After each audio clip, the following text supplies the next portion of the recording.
मैं आपको बताऊं, हमारे यहाँ जो विभाग जब मैं बीएड कर रहा था तो हमारा 9 से 6 था। समझ रहे हैं madam?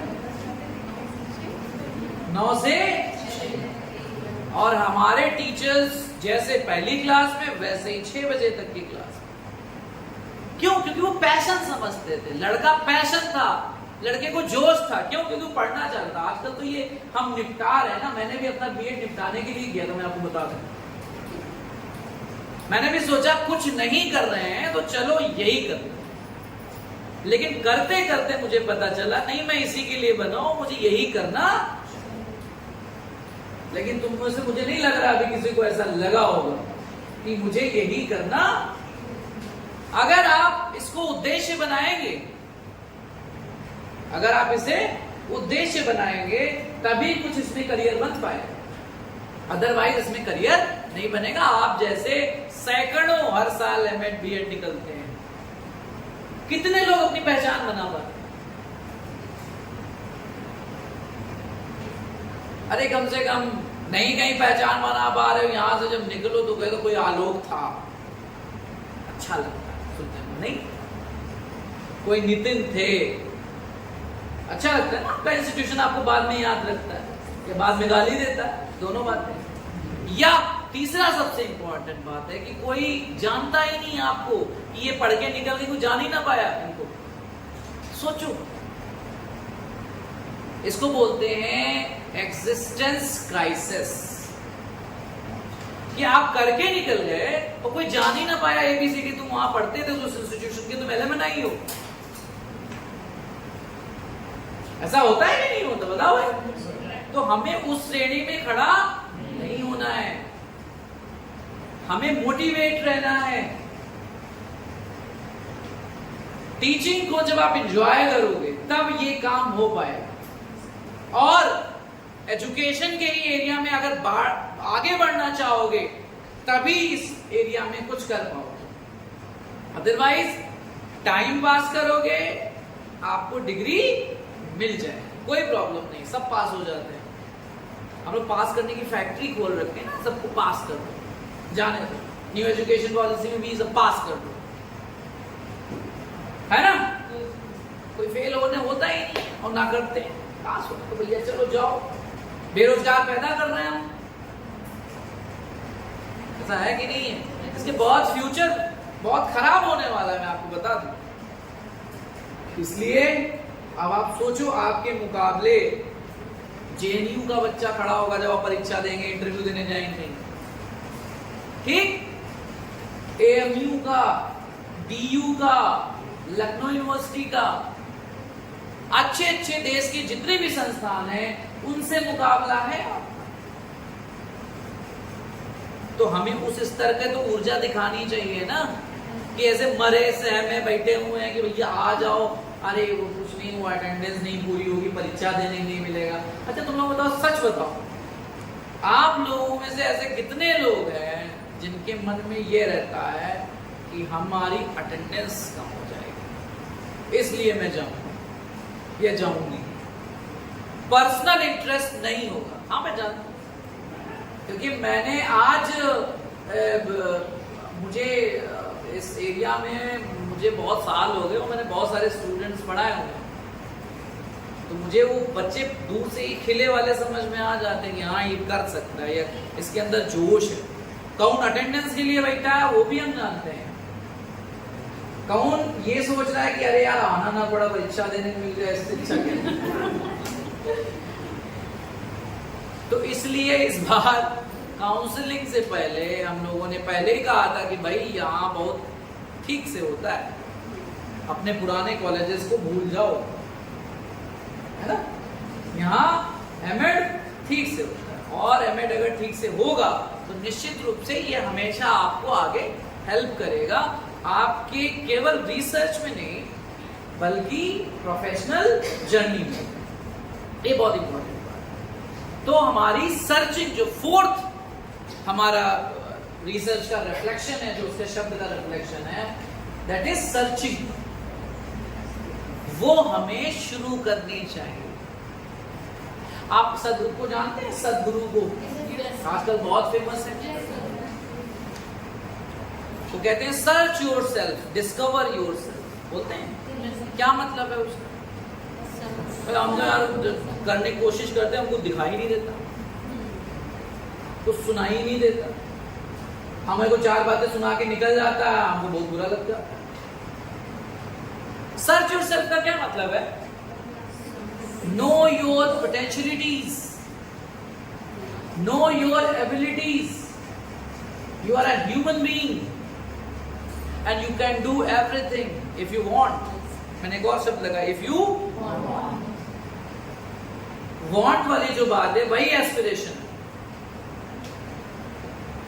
Because we don't want anything, हमको चाहते ही नहीं। आप सोचो, बस ये एक पैशन है, नौकरी मिल जाए, नौकरी मिल जाए तो एक अच्छी स्कूटी मिल जाए, लड़कों को बाइक मिल जाए, कार मिल जाए। आधे लड़के तो नौकरी के इसलिए चक्कर में पड़े तो उनकी शादी हो जाए। लड़के का हमारे भाई ये गांव में होता है, लड़के की नौकरी अगर नहीं है लड़के की तो कोई पूछता भी नहीं। अक्सर मैं एक मीम देखा करता हूँ, लड़का और लड़की साथ में तो सरकारी नौकरी। अब सरकारी के भी कंटेक्स्ट धीमे धीमे बदलते जा रहे हैं। सरकारी चीजें भी अब सेमी गवर्नमेंट होती चली जा रही है। सरकारी जैसा कॉन्सेप्ट जब तक तुम लोग आओगे तब तक खत्म हो जाएगा। सोचो तो कितना कंपटीशन है। इसलिए आज ही से अपने अंदर ढूंढने की प्रवृत्ति आपको शुरू करनी होगी, और ढूंढने की जो प्रवृत्ति है वो अपने आप से शुरू करनी होगी। क्या ढूंढना है? कि मैं किसमें गधा हूं। गधा मतलब लूप होल्स ढूंढने। आपकी वीकनेसेस क्या हैं? आपको क्या चीज नहीं आती है? कौन सी चीज आपको समझ में नहीं आती? कौन से ऐसे एरियाज हैं जिन पर काम करना है? दूसरा क्या ढूंढना है? आपकी स्ट्रेंथ क्या है? आप क्या अच्छा कर पाते हो? तीसरा क्या ढूंढना है? कि आपको किस एरिया में आगे। ये 3-4 चीजें आपको ढूंढनी। आपको यह भी देखना होगा कि आपकी इनसाइट क्या है। आपकी इनसाइट क्या है? आप चाहते क्या हैं? और कुछ भी करने के लिए मत बन जाए। असल में जो आप चाहते हैं वो अगर बनेंगे तो प्रोफेशनली आप बहुत अच्छा कर पाएंगे।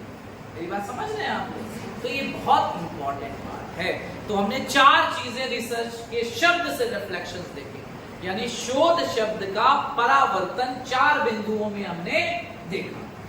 कौन सा? पहला कौन सा है? The process of. ये मैंने अभी आपको बताया कि कैसे जानने की। वो जानना कुछ भी हो सकता है, कोई व्यक्ति हो सकता है, वस्तु हो सकता है, स्थान हो सकती है, समस्या के बारे में जान सकते हैं, कारण क्या है उसकी पहचान, मतलब कुछ भी, जो भी आप जानना। The process of knowing.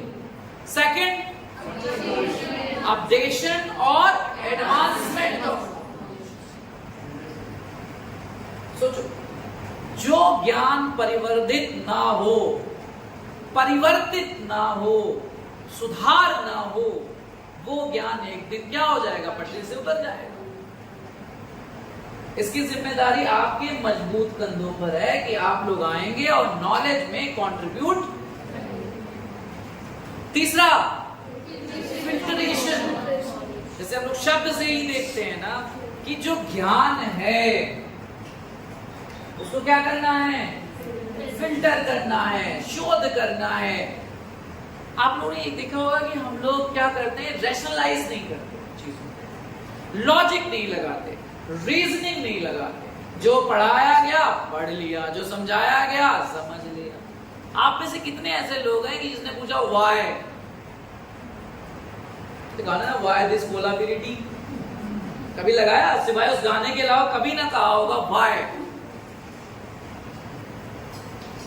तुम लोग पीछे बीएड कॉलेज में थे ना, जाते रहते तो हो गए नहीं, प्राइवेट कॉलेज में ऐसे ही होता है। जाते भी होगा तो कभी अपने टीचर से हिम्मत नहीं हुई होगी, ये बताइए क्यों आप ऐसा बता रहे हो? मैं तो खुदा का भाई थोड़ी हूं जो मैं बता रहा हूं वही सही है। कोई तो ऐसा होना चाहिए जो उसकी ऑथेंटिसिटी को वेरीफाई करे, चेक करे कि भैया जो ये बोल रहे हैं वो सही है। 4-6 सोर्सेस पढ़ो। अब देखो राम मंदिर में कितना बवाल हुआ, कितने लोगों ने उसका केस किया, नहीं यहाँ जन्म नहीं हुआ था, वहां जन्म नहीं हुआ था। अभी ज्ञान वापी वाला चल रहा है, देख लो आप क्या चल रही है, रिसर्च देख रहे हैं वो लोग कि हमारे पास कौन कौन से एविडेंस ऐसे हैं जो सपोर्ट। ये एविडेंस आप तब कर पाओगे ना क्यों ऐसा हुआ, जब आप क्वेश्चन मार्क लगाओगे, जब आप एज इट इज स्वीकार कर लोगे कोई बात, तो रैशनैलिटी खत्म ना, लॉजिक खत्म, रीजनिंग खत्म। लेकिन हमारी आदत ऐसी है क्योंकि हम गंदी आदत नहीं पालते। कौन इतना दिमाग लगाए, अरे जो कह रहे हैं सुन लो, लिख लो, परीक्षा में लिख दो और पास। यही होता है ना आजकल, कोई दिमाग लगाना ही नहीं चाहता। और बड़ी बात तो ये है, जब से ये डिजिटल डिवाइसेस हमारे हाथ में आई हैं, हमारा अटेंशन, मेमोरी और क्रिएटिविटी, टीएमसी या एएमसी जिसको आप कहते हैं, बहुत प्रभावित हुए हैं, है ना। पहले याद जल्दी होता था, अब नहीं होता। अब आप सोचो आगे जब एआई आएगा तो खेल खत्म हो जाएगा, समझ गए। तो हमें अपना अस्तित्व फिल्टर करना है कि क्या सही है और क्या गलत है, इम्प्योरिटी दूर करनी है। और ये तब हो पाएगा जब आप रैशनलाइज कर पाएंगे चीजों को, लॉजिक ढूंढ पाएंगे और रीजनिंग लगा पाएंगे कि आखिर ऐसा हुआ। चौथा, सर्चिंग बहुत इंपॉर्टेंट है। सर्चिंग और नोइंग ये दोनों बहुत इंपॉर्टेंट है।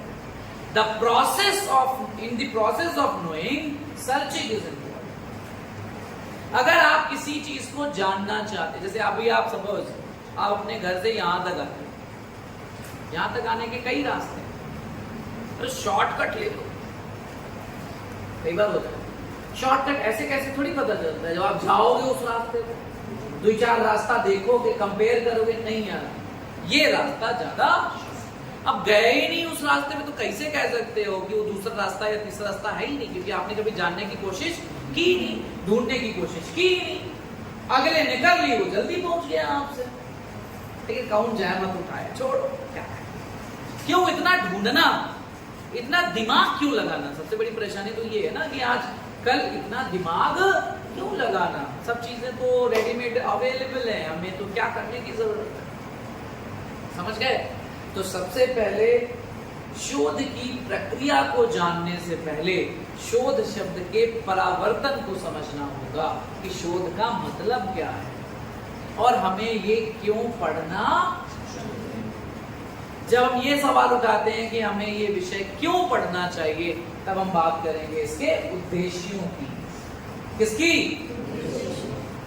और जब आप उद्देश्यों की चर्चा करेंगे तो जो आपने पढ़ा है, अभी तक 4 पॉइंट्स लिखे हैं, इन्हीं में से इसके उद्देश्य भी निकल आएंगे अगर आप ऐसा करना चाहेंगे तो, समझ गए।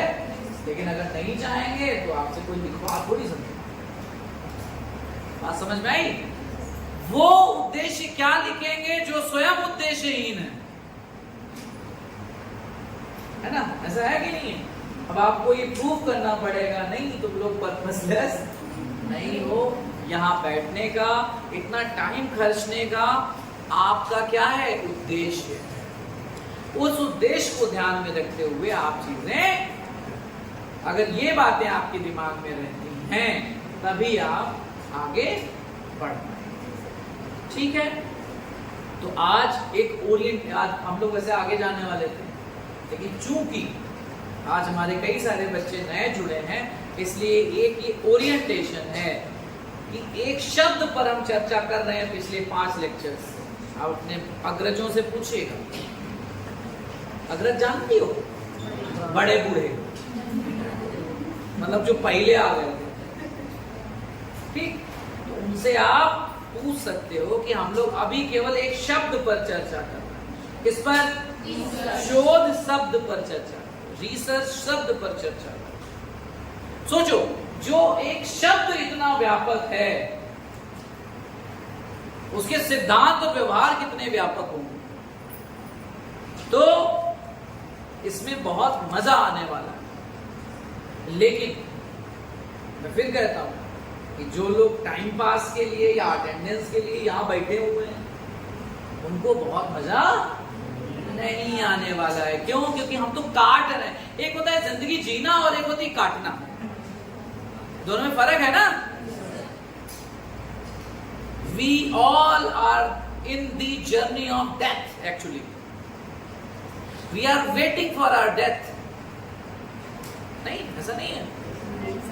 हम सब, हमारी जो जीवन यात्रा है ना, हम सब मरने का ही तो एक दिन वेट कर रहे हैं।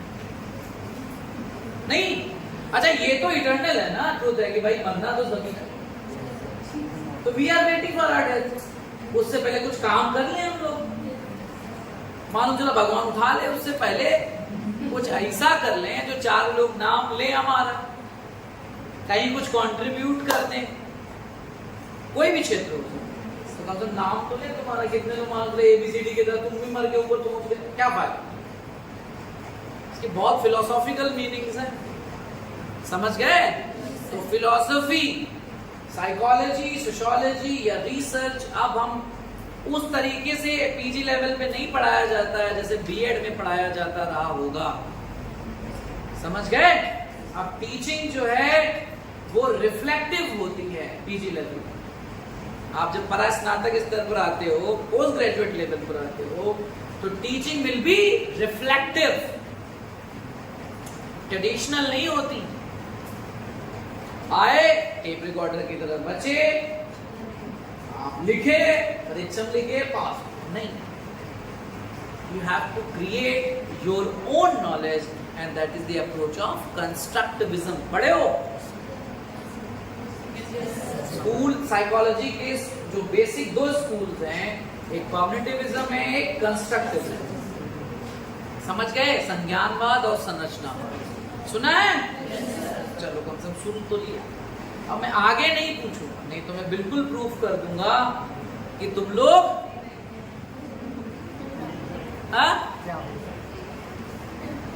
तुम अभी आगे के लिए थोड़ी सी बेइज्जती हम बचा के रखें। मैं बेइज्जती जो है वो समय समय पर खर्च करता रहूं। हर क्लास में थोड़ा थोड़ा बेइज्जती आपको महसूस होगी, लेकिन मेरा ये वादा है आपको ऐसा लगेगा नहीं कि आपको मैं बेइज्जत कर रहा हूं, ऐसा नहीं लगेगा आपको, लेकिन असल में आप बेइज्जत हो रहे होंगे। समझ रहे हैं? जैसे ठंड और बेइज्जती जितनी महसूस की जाए उतनी ज्यादा लगती है। अब कुछ लोग हमारे अंदर बैठे हैं तो बैंगन है खाली के, तो पानी नहीं रुकता। आए हैं 40-50, उनकी नौकरी है, उनको पैसा मिलता है। अंतर ये हमें पैसा मिलता है तो हम पढ़ा रहे हैं, तुमने पैसा दे के आए हो। लेकिन पैसा दे के पढ़ने में और पैसा ले के पढ़ाने में ये जर्नी है आप, समझ गए?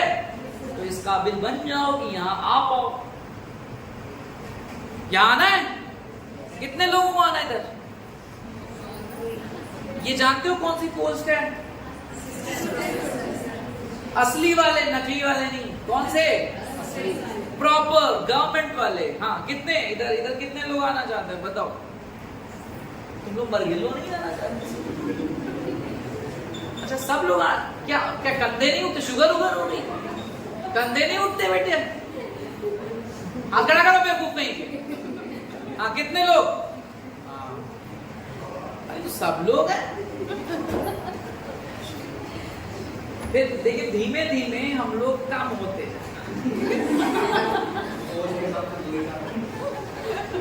हम लोग धीमे धीमे, आपका ऑब्जेक्टिव एमएड का एग्जाम पास होना नहीं, उसकी गारंटी मैं अभी देता हूं, आप सब पास हो जाएंगे। आपका ऑब्जेक्टिव ये होना चाहिए कि जो नेक्स्ट दिसंबर में जो आने वाला नेट का एग्जाम है वो आपका टारगेट होना चाहिए एंड वो आपको क्लियर करना है। ये आप उद्देश्य के साथ पढ़िए, समझ गए? एमएड आप पास हो जाएंगे, मैं अभी बता रहा हूं। पर पास आपको ये नहीं करना, कॉम्पीट आपको इन इनसे नहीं करना है जो अगल बगल बैठे हैं। कॉम्पीट आपको किससे करना है? बड़े बड़े लोगों के साथ जो आपके साथ परीक्षा में होंगे। ये तो पहले ही घूमा है, तो क्या माना? पर आप घूंघा नहीं है, ये प्रूफ करना है। समझ गए? आप घूंघा, ये यात्रा है आपकी, समझ लो। आप जब आप एग्जाम दोगे तो यही तो प्रूफ, अगर आपका सिलेक्शन हो जाता है इसका मतलब आप घूंघा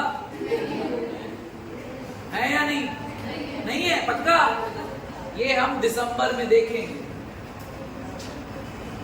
तुम में से 300 में से कोई 150 भी नंबर ले आया तो मैं समझूंगा उसका नेट निकल गया। हालांकि 150 पे निकलता नहीं, नियर अबाउट 190 और 200 जाता है। लेकिन अगर कोई तुम में से 150 भी ले आता है 300 में से, तो भी मैं मानूंगा कि तुम लोग अच्छे। कैसे?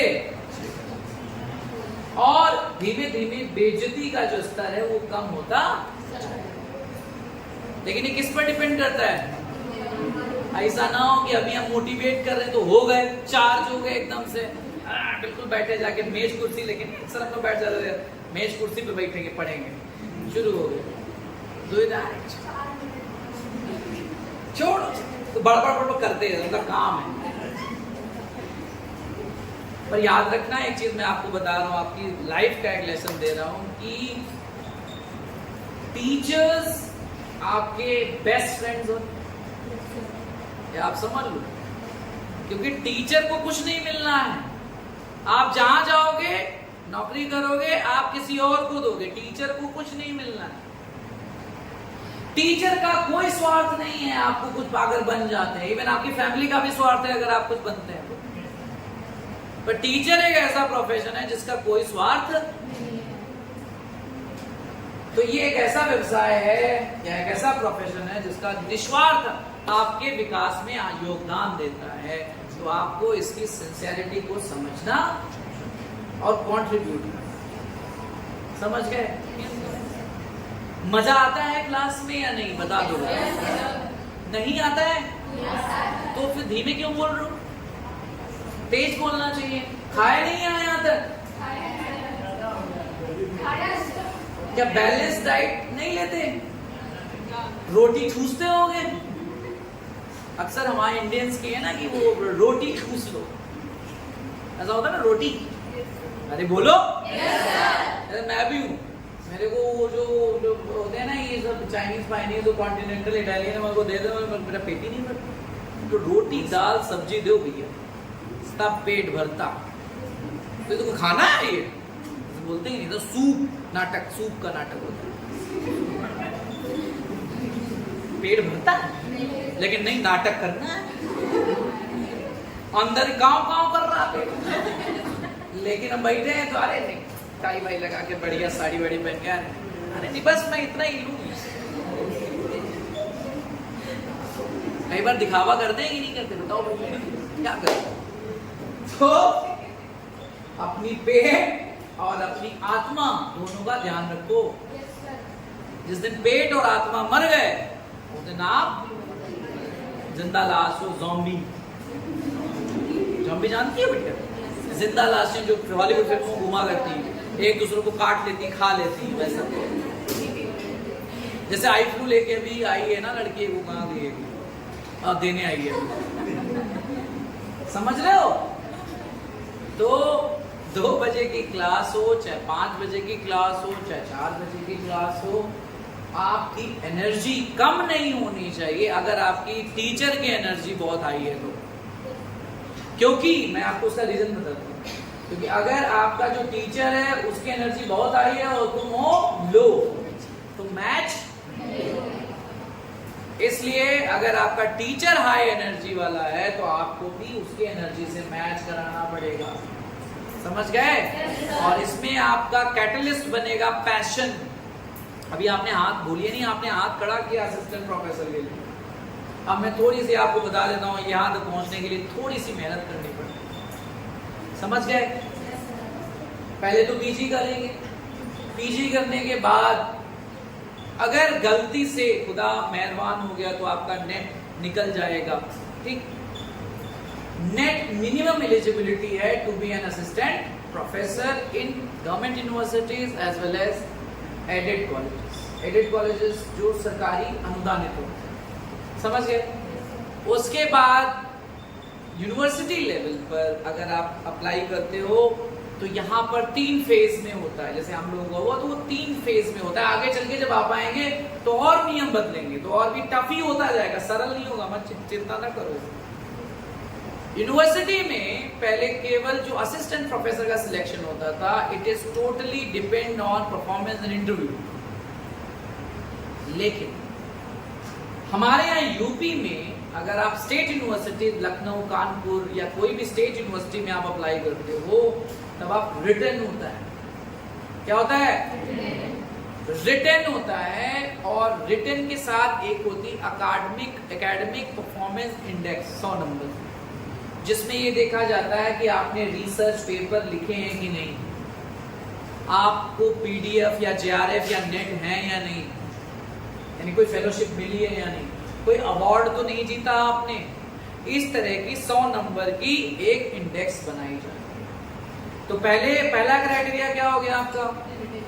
रिटन। वो क्वालिफाई करोगे देन एपीआई, फिर दोनों की कंबाइंड मेरिट बनती। उसके बाद आपको इंटरव्यू कम प्रेजेंटेशन के लिए बुलाया जाता। प्रेजेंटेशन में याद रखिएगा कि आप सोचें कि आपको जो आता है वही आपको प्रेजेंटेशन में मिल जाएगा, ऐसा जरूरी नहीं है। आपके पूरे वास्ट एरिया से कोई भी जो कॉन्सेप्ट्स हैं वो एक बॉल में डाल दिए जाते हैं। साइकोलॉजी का भी हो सकता है, टेक्नोलॉजी का भी हो सकता है, रिसर्च का, कोई भी टॉपिक, सारे टॉपिक उसमें पढ़े होंगे और आपकी किस्मत से जो निकला उस पर आपको विदाउट इंटरनेट, जैसे आज जो आप इंटरनेट के बहुत शौकीन हो ना, विदाउट इंटरनेट की फैसिलिटी के आपको एक कंप्यूटर दिया जाएगा और you have to prepare 10 slides on that topic जो आपको मिला है। समझ गए? फिर आप वो गलती से अगर निकल गए, फिर उसके बाद बना लिया, एक फेज है, फिर उसको प्रेजेंट करना है पैनल के सामने, वो दूसरा फेज है। उसमें 12 लोग बैठेंगे वीसी लेवल के। कितने लोग? वाइस चांसलर लेवल के 12 लोग बैठेंगे। सोचो हम टीचर के सामने तो कपकपाते हो, वहां वो ऐसे क्रोधा लोग बैठे होंगे, तो उनके सामने ये जो मुरझाए हुए मरगिले लोग हो तुम लोग, ये सब नहीं चलेगा। पहले बाहर देखते ही बाहर निकाल देगा, बोले ये क्या पढ़ाएंगे। हमें याद है कि हम सुबह 9:30 बजे आए थे, मेरा रात में 7:30 बजे इंटरव्यू हुआ और एनर्जी सेम, क्योंकि उस समय जब आप इंटरव्यू या किसी एग्जाम में होते हैं तो उसमें आपको खाना या भूख नहीं लगती। ऐसा होता है कि नहीं होता? क्योंकि मन में रहता नहीं मेरे को ये सिलेक्शन। तो गलती से अगर प्रेजेंटेशन और डेमो जिसको आप कहते हैं, उसमें रियल क्लासरूम होती है, समझ गए? उसको आप अगर क्वालिफाई कर गए तब क्या होगा? इंटरव्यू होता है और फिर फाइनल मेरिट बनती है, फिर सिलेक्शन। ये प्रोसीजर है यूनिवर्सिटीज में, समझ गए? हाँ, थोड़ा लाल वाल घूट लीजिए अंदर, समझे? मतलब थोड़ा डर लगा ना अंदर से। हाँ, अब आप सोचे कि ये जो आप पढ़ते चले आए हैं इतने सालों से, जो ये हमारा एजुकेशन सिस्टम जिस तरीके का हो गया है, अब आप सोचो कि आप कहाँ आप वो करते हो, एग्जिस्ट करते हो। आप देख लो अपना लेवल। दूसरा एक और रास्ता है एडेड कॉलेज में जाने का। तो वहां के लिए पहले यूपी हायर एजुकेशन कमीशन होता था, अब चेंज हो गया है, अब एक ही आयोग हो गया, शिक्षा आयोग, है ना? उसके थ्रू भर्तियां होती है। उसमें भी 2 फेज होते हैं। कितने? अभी 2 हो रहे हैं, आगे क्या होगा मुझे नहीं मालूम। रिटन होता है और देन इंटरव्यू। आप सोचो नेट, जेआरएफ और पीएचडी के बाद भी आपको रिटन देना है, समझ गए? तो ये आसान बात लेकिन मुश्किल भी नहीं है। मुश्किल उनके लिए नहीं है जो पर्पसलेस नहीं है, जिन्होंने ठान लिया कि नहीं उनको असिस्टेंट प्रोफेसर या लेक्चरर बनना है, वो बन जाएंगे।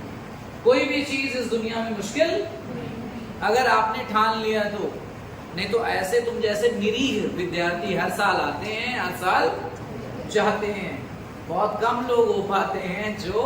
लेकिन आप देखो आजकल के, आप ये भी स्टडी करने का विषय है, रिसर्च करने का, कि पिछले 5 साल में एमएड का बैच ले लो और उसके पिछले 5 साल में एमएड का बैच ले लो और तुलना कर लो कि पहले के 5 साल वाले बच्चे कितने सफल हैं। आप पाएंगे पहले की जो एजुकेशन सिस्टम के निकले हुए लोग हैं वो ज्यादा अच्छे हैं और ज्यादा अच्छे स्तर पर काम करते हैं। आप पाएंगे, एजम्पशन है लेकिन आप रिसर्च करके इसको देख सकते हैं। तो शोध जो है ये आपको फ्लेक्सिबिलिटी देती है, ग्रिप देती है कि आप ना सिर्फ नॉलेज को जनरेट कर सकते हैं बल्कि प्रॉब्लम्स को भी सॉल्व कर सकते हैं। और एक रिसर्च का टाइप आप अपने बीएड में करके आए हैं जिसको एक्शन रिसर्च कहते हैं।